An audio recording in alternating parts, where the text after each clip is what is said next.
Are you struggling with the Australian taxation law, tax issues? Well, you're not alone.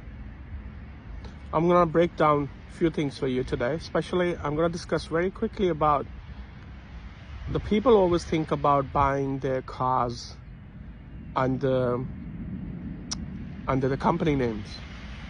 And other day, I got a client. He said, "Oh, Sabi, I'm looking to buy a car under the company name. What do you think? What are the tax implications? Can I do so? What are the benefits for me, and so forth?" And I run through the figures and couple of tax things they can benefit from, such as depreciation and running costs of the vehicle and interest codes and so forth. And then I asked some questions trying to understand the reasoning of buying. So I said, "Is this the only car? Are you upgrading this?" And he said, "Yeah." And I said, "Will you be using that for the private purpose?" And he said, "Actually, 80% of the use will be private and 20% will be for the business." I said, "Do you understand the FBT obligations?" He said, "No."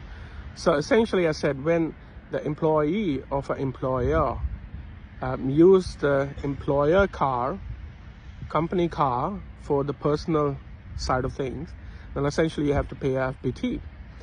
And the calculation of the FBT and the cost associated with the FBT tax would overweight your benefits of having a car under the company.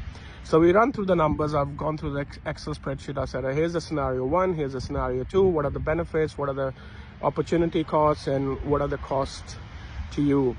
So essentially, after going through these calculations and understanding, the client actually understood that it's better to buy a car under